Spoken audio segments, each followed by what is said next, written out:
JC, Yes po, kuya. hindi ka man mananatili na sa aking bahay.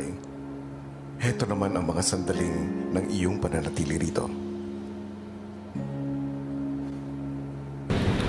Hi, I'm John Chris Games, and I'm 24 years old. I was born in Rome. You are now an official housemate, JC.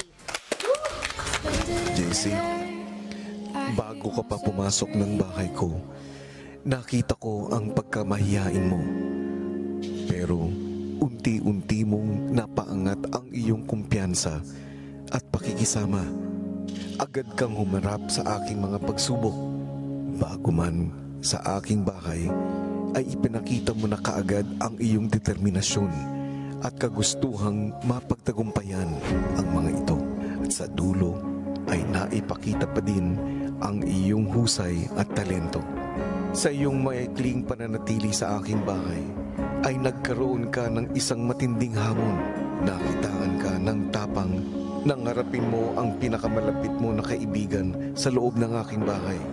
Nabiguman at nasaktan, ay mas naipakita mo ang kagustuhan mo sa pagkamit ng iyong pangarap. Nung pumasok ako dito, natupad ko ang pangarap ko at lahat ng mga naniwala sa akin na kaya ko. Doon po ako proud. Sa iyong paglabas ng aking bahay, nawa ay baunin mo ang lahat ng iyong natutunan at mas ihayag pa ang iyong angking kabutihan. Always show your genuine kindness, JC.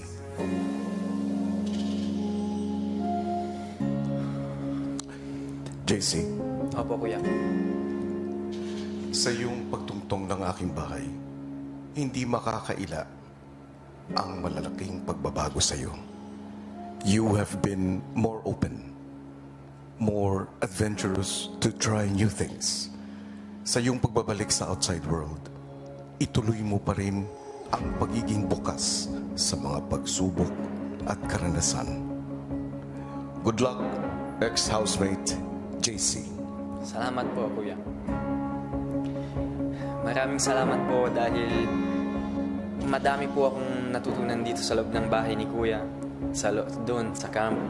And itong 2 months na to, madami akong nakilalang tao, madami po akong natuto.